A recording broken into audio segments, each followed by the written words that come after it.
শেখ শাহজাহানের বাড়িতে রেড করতে যাওয়া অফিসারদের বিরুদ্ধে চুরি শ্লীলতাহানির অভিযোগ উঠল। শুধু অভিযোগ নয়, এফআইআর দায়ের হয়েছে। ঠিকই শুনেছেন, 5ই জানুয়ারি যে সমস্ত ইডি আধিকারিকরা রেড করতে গিয়েছিলেন তারা নাকি 1,35,000 টাকা চুরি এবং শ্লীলতাহানির অভিযোগ দায়ের করা হয়েছে তাদের বিরুদ্ধে। আর এই অভিযোগ করেছেন খোদ শেখ শাহজাহানের বাড়ির কেয়ারটেকার। তিনি ন্যাজাট থানায় এই অভিযোগ দায়ের করেছেন, যেখানে বলা হয়েছে ইডি অফিসারেরা যারা শেখ শাহজাহানের বাড়িতে রেড করতে গিয়েছিল তারা 1,35,000 টাকা চুরি করেছে। তার সঙ্গে বিভিন্ন গুরুত্বপূর্ণ তথ্য চুরিও করা হয়েছে বলে অভিযোগ করা হয়েছে। এই বিস্ফোরক অভিযোগ এফআইআর দায়ের করা হয়েছে এই বিস্ফোরক অভিযোগ নিয়ে। আমাদের প্রতিনিধি অরিন্দম ভট্টাচার্য বিস্তারিত জানাচ্ছেন, শুনবো। শেখ শাহজাহানের বাড়িতে রেড করতে যাওয়া ইডি অফিসিয়ালসদের বিরুদ্ধে 1,35,000 টাকা চুরি এবং শ্লীলতাহানির এফআইআর দায়ের। একদমই যেটা বলছি, একদমই ইডি অফিসিয়ালস যারা 5 তারিখ রেড করতে গেছিল শেখ শাহজাহানের বাড়িতে তাদের বিরুদ্ধেই কিন্তু 1,35,000 টাকা চুরি এবং শ্লীলতাহানির অভিযোগ দায়ের করা হয়। এবং সেই অভিযোগ দায়ের করে শেখ শাহজাহানের বাড়ির যে কেয়ারটেকার, সেই কেয়ারটেকার কিন্তু ন্যাজর থানায় কমপ্লেন করে। সেই কমপ্লেনের ভিত্তিতেই কিন্তু এই এফআইআর হয়েছে, যেখানে বলা হচ্ছে যে ইডি অফিসিয়ালস যারা সেদিন শেখ শাহজাহানের বাড়িতে রেড করতে গেছিল তারা 1,35,000 টাকা চুরি করেছে। তার সঙ্গে অন্যান্য গুরুত্বপূর্ণ অবজেক্টস এবং পেপারস সবকিছু তারা সেখান থেকে নিয়ে নিয়েছে। এই রকমই গুরুত্বপূর্ণ এবং এই রকমই বিস্ফোরক অভিযোগ কিন্তু রয়েছে সেই এফআইআর কপিতে। যে এফআইআর অর্থাৎ যে কমপ্লেন করেছে সেই শেখ শাহজাহানের বাড়ির কেয়ারটেকার নিজে, এবং তার ভিত্তিতে কিন্তু ইনভেস্টিগেশনও শুরু হয়েছে। কি ঘটনা ঘটেছিল না, 5 তারিখ অর্থাৎ 5ই জানুয়ারি ইডি অফিসিয়ালসরা রেশন দুর্নীতি মামলায় তদন্ত করতে যায় সন্দেশখালীতে শেখ শাহজাহানের বাড়িতে। সেখানে পৌঁছানোর পর সেখানে উত্তেজিত জনতা তাদেরকে ঘিরে ধরে, তাদেরকে মারধর করা হয়, আহত হয় ইডি অফিসিয়ালসরা এবং তারা সেখান থেকে ফিরে আসে এবং তাদের মধ্যে 3 জনকে কিন্তু হাসপাতালে ভর্তি করা হয় চিকিৎসার জন্য।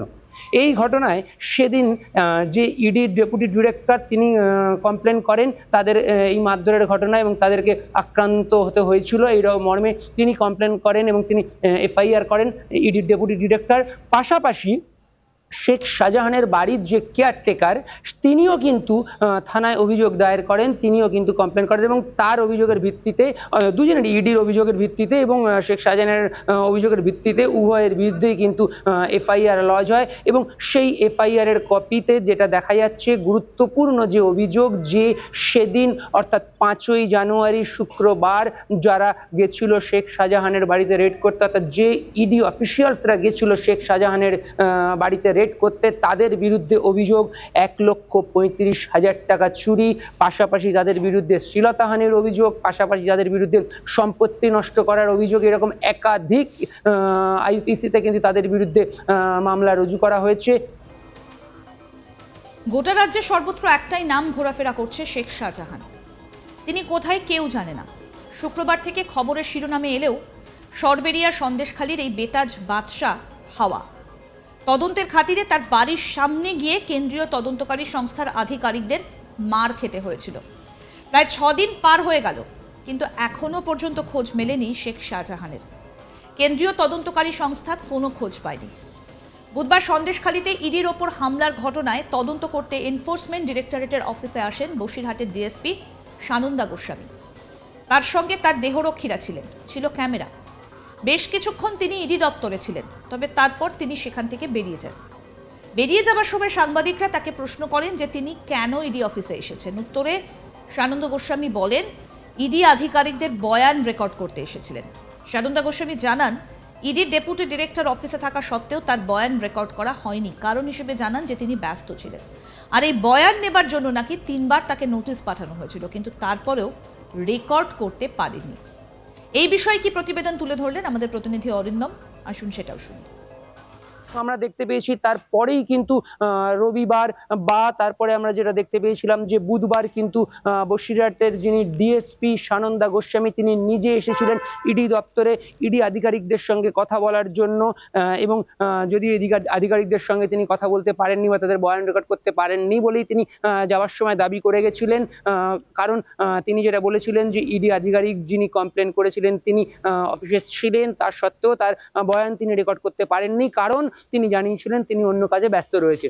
কিন্তু যেটা এই মুহূর্তে সব থেকে গুরুত্বপূর্ণ এবং সব থেকে বড় খবর, যেটা যে কমপ্লেন অর্থাৎ যে এফআইআর শেখ শাহজাহানের বাড়ির কেয়ারটেকার তিনি করেছিলেন, সেই কমপ্লেন বা সেই এফআইআরে কিন্তু দেখা যাচ্ছে যে ইডি অফিসিয়ালস যারা সেদিন সেখানে গেছিল, যাদেরকে মারা হয়েছিল, যারা আক্রান্ত হয়েছিল উত্তেজিত জনতার হাতে, সেই অফিসিয়ালসদের বিরুদ্ধেই কিন্তু এবার চুরির অভিযোগ, 1,35,000 টাকা চুরি, পাশাপাশি তাদের বিরুদ্ধে শ্লীলতাহানির অভিযোগ, পাশাপাশি সম্পত্তি ক্ষয় করার অভিযোগ, পাশাপাশি রয়েছে যে সেখান থেকে গুরুত্বপূর্ণ পেপার এবং অন্যান্য গুরুত্বপূর্ণ সামগ্রী নিয়ে যাওয়ার, অর্থাৎ চুরি করার অভিযোগ। এরকম একাধিক অভিযোগে কিন্তু সেই সমস্ত ইডি অফিসিয়ালসদের বিরুদ্ধে এফআইআর হয়েছে এবং সেই এফআইআর এর ভিত্তিতে কিন্তু তদন্তও শুরু হয়েছে।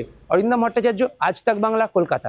আমরা দেখতে অর্থাৎ শেখ শাহজাহানের বাড়িতে রেড করতে যাওয়া অফিসারদের বিরুদ্ধে চুরি শ্লীলতাহানির অভিযোগ উঠেছে। শুধু অভিযোগ নয়, এফআইআরও দায়ের করা হয়েছে এই বিষয়ে। 5ই জানুয়ারি যে সমস্ত ইডি আধিকারিকরা রেড করতে গিয়েছিলেন তারা নাকি 1,35,000 টাকা চুরি এবং শ্লীলতাহানির অভিযোগ দায়ের করা হয়েছে তাদের বিরুদ্ধে। আর এই অভিযোগ করেছেন খোদ শেখ শাহজাহানের বাড়ির কেয়ারটেকার।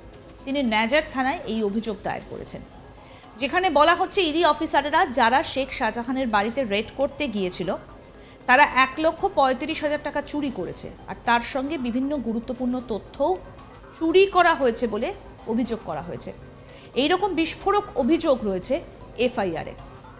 গোটা রাজ্যে সর্বত্র এখন একটাই ঘটনা, একটাই নাম ঘোরাফেরা করছে, আর সেটা হচ্ছে শেখ শাহজাহান। তিনি কোথায় কেউ জানেন না। শুক্রবার থেকে খবরের শিরোনামে এলেও সরবেরিয়া সন্দেশখালীর এই বেতাজ বাদশা এখন হাওয়া।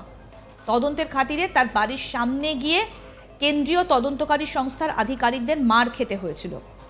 প্রায় 6 দিন পার হয়ে গেল, কিন্তু এখনো পর্যন্ত খোঁজ মেলেনি শেখ শাহজাহানের। কেন্দ্রীয় তদন্তকারী সংস্থা কোনো খোঁজও পায়নি। বুধবার সন্দেশখালীতে ইডির ওপর হামলার ঘটনায় তদন্ত করতে এনফোর্সমেন্ট ডিরেক্টরেটের অফিসে আসেন বসিরহাটের ডিএসপি সানন্দা গোস্বামী। তার সঙ্গে তার দেহরক্ষীরা ছিলেন, ছিল ক্যামেরাও।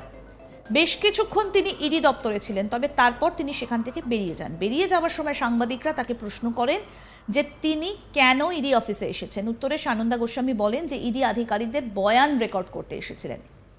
সানন্দা গোস্বামী জানান ইডির ডেপুটি ডিরেক্টর অফিসে থাকা সত্ত্বেও তার বয়ান রেকর্ড করা হয়নি। কারণ হিসেবে জানান যে তিনি ব্যস্ত ছিলেন, আর এই বয়ান নেবার জন্য নাকি 3 বার তাকে নোটিশ পাঠানো হয়েছিল, কিন্তু তারপরেও বয়ান রেকর্ড করতে পারেননি। সমস্ত বিষয়ে আপডেট পেতে আজ তাক বাংলার ইউটিউব চ্যানেল সাবস্ক্রাইব করুন, নোটিফিকেশন পেতে বেল বাটন অপশন প্রেস করুন। এই ভিডিও সম্পর্কে আপনাদের মতামত জানান, কমেন্ট করুন, শেয়ার করুন, হোয়াটসঅ্যাপে ফলো করুন আজ তাক বাংলা।